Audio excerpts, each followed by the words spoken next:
Yang juga jadi sorotan, saudara, tornado merusak sejumlah bangunan komersial di Michigan, Amerika Serikat, termasuk gudang logistik jasa pengiriman FedEx. Pemerintah kota mengatakan tidak ada korban luka serius yang dilaporkan, meskipun angin puting beliung merusak sejumlah bangunan komersial, termasuk gudang FedEx. Diperkirakan 50 orang sempat terjebak di dalam gedung itu karena putusnya kabel listrik. Namun, Direktur Keamanan Publik mengatakan semua karyawan FedEx telah diperiksa dan tidak ada yang terjebak di bawah reruntuhan gedung.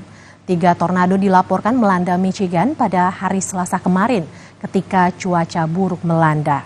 Ahli meteorologi layanan cuaca mengatakan tornado di Michigan terjadi di bagian barat daya negara Amerika Serikat.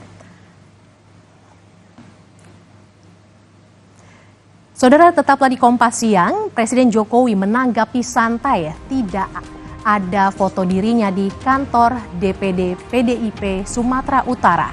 DPP PDI Perjuangan menyatakan tidak ada instruksi mencopot foto presiden di kantor partai.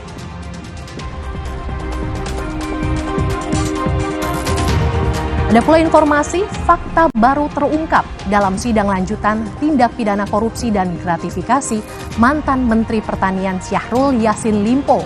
Kementan membiayai liburan Limpo ke sejumlah negara dengan total nilai 1,8 miliar rupiah. Sesaat lagi Kompas Siang segera kembali.